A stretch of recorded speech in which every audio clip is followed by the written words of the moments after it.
It takes preparation. What type of preparation? That's the thing. It's the amount of hours and years that you put in. The dedication is how you prepare yourself for each and every single moment. Look at someone like Michael Jackson. It's unequivocal.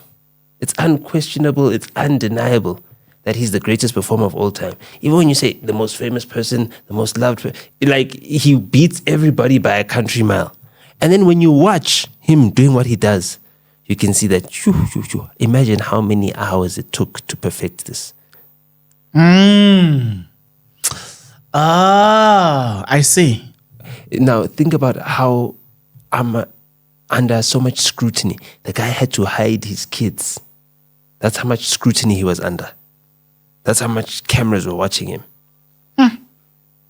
He had to be prepared. He had to have the level of preparation that despite cameras watching him everywhere, they'll never catch him making a mistake.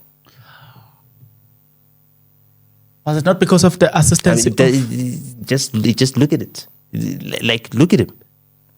You know what reminds me? You understand? There's no way. Oh yeah, I know he was performing in Brazil one day, and then he. You know what you're saying. You know, it reminds me of something who's still alive. Denzel.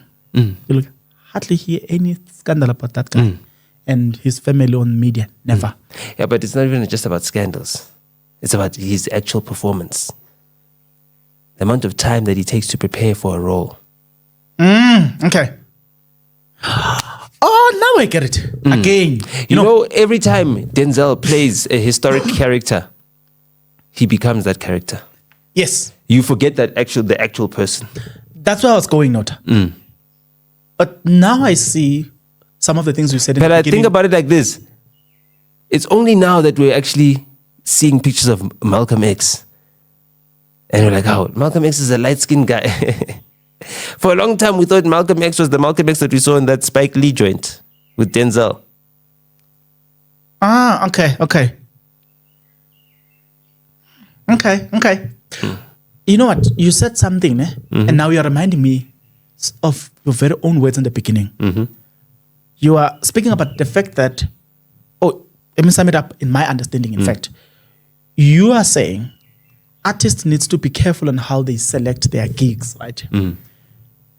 You are saying give your best, select a gig, prepare enough, and give your best, and that's how people will remember you, and that's how you will last longer because wherever you perform, you took time to prepare.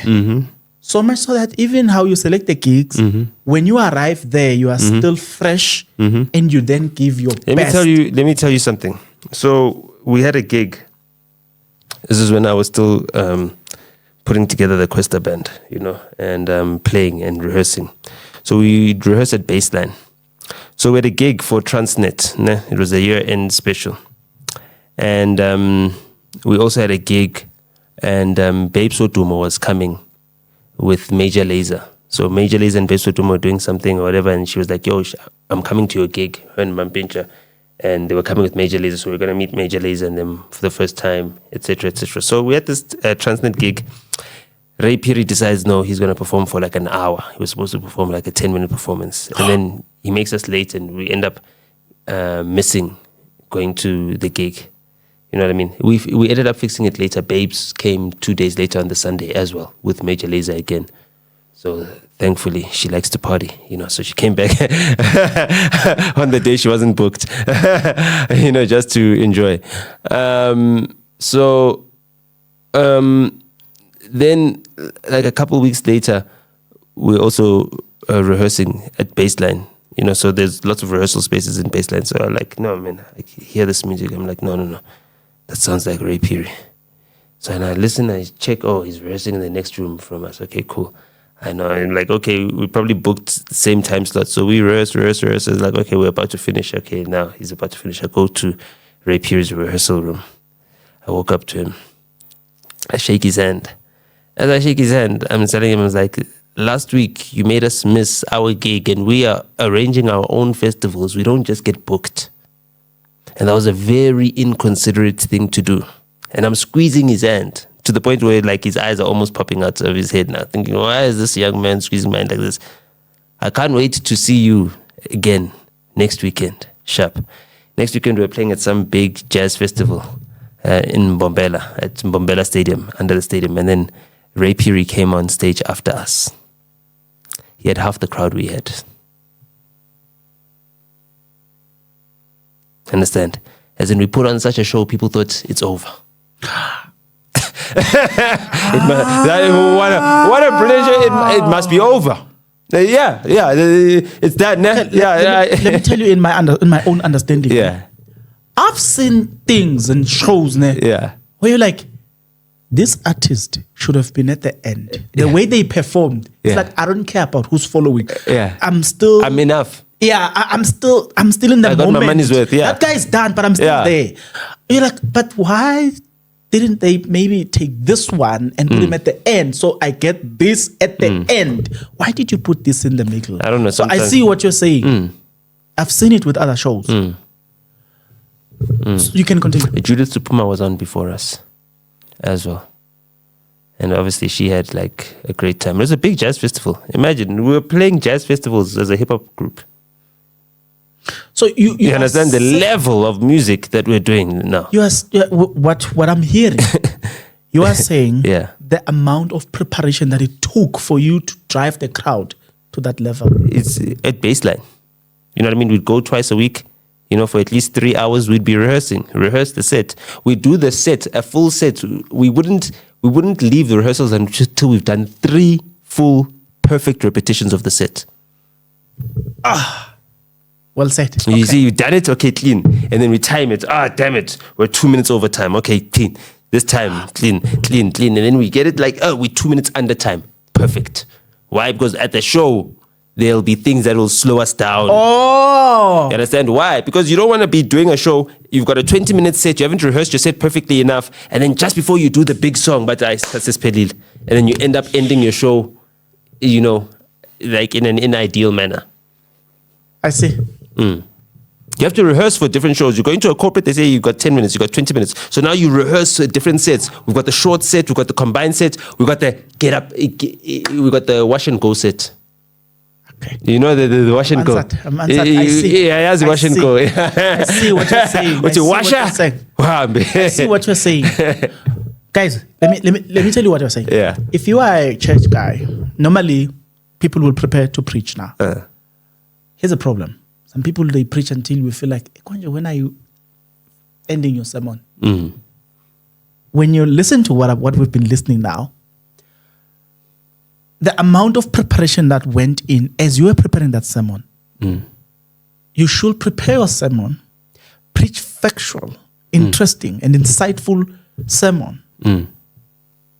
In a record time, whilst we are still interested, you're done with everything. You leave us hanging and feel like, he said everything, most powerful, important. We were driven. Baruch Salayo, he finished while we're still thinking, he's still going on and on and on. He is done. And we will remember him. You are saying something that I've argued quite some time with a lot of people to say, hey guys, you are holding us hostage in the Bible about long sermons, things. Can you just, but I get what you're saying. I get what you're saying. Now, questions were asked. Ne? You see, like I'll tell that story. Ne? So there's another festival we're doing. There was back in the day, Arthur used to do these festivals, can-do festivals all over the country. And there was one at CUT Stadium. Or at CUT, like the campus in Free State. And then we come in, and there we were on the road with Kid X at the time. When we get to the gig at the backstage, we're about to get onto the stage. Figu Mandoza comes in running. He's like, hey, sure, bafana baba. Oh, nyangena manje. No, eating shy fast ngoba ngiyanazi nina. Yo, once na shy, wonke umuntu uyavaya. So clean, now ndozini wangena Grootman angisho yazi. About general teachers, they're doing backflips. Now we're looking at these guys, we're like, we think they're old guys, they're older guys. They're doing backflips and all this stuff. It's like a really exciting show. It's like amazing. Like, hey, was this guy like conning us? You know what I mean? Conning us, like, I know he just wanted to go in early so he can leave and go somewhere else. You know what I mean? We did that thing with Undozin. And then Kelix and Questa come on stage after that. Killed the show, and it was packed. You know what I mean? I think this was sometime maybe 2015 or whatever, 2014 or 2014, yeah, or something, somewhere around there, 2014 or so. And I remember at the time, yeah, actually it was 2014. It was probably a week after or 2 weeks after Senzo Meyiwa died. You know, so it was around this time, November. And I remember at the time, we were still young guys. So you're like, no, we're at CUT. This is our last gig. Let's see what it's looking like. You know what I mean? Let's check out the VIP section. Maybe some nice things out there. You know what I mean? So we go backstage after the performance to wipe ourselves, towel out and everything else. Kelly Khumalo'S on stage. Now she's on stage. Now we can hear, oh no, she's doing her thing now. Okay, cool. Maybe 3-4 songs into her set. Now we're going into the crowd to go look. Let's see if there's any baddies or something like that. You know what I mean? Crowd gone. Total.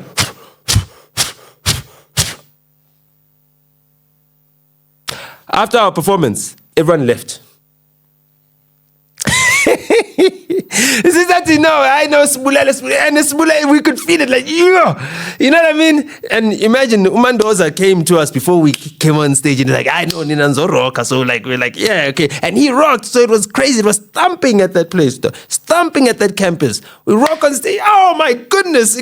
How could it get any better? My goodness, we wipe ourselves down. Everyone's sweaty. Okay, clean. Let's, you know what I mean, spray. You know what I mean? Before you go back, you just got off stage. So at least you gotta, how? Complete crowd gone. Gone completely, like completely. As if they were chased away. As if someone came with a fire water cannon or something like that. You know what I mean? So that's the level of preparation. You need to be able to be prepared to be a showstopper. You know what I mean? You need that level of preparation.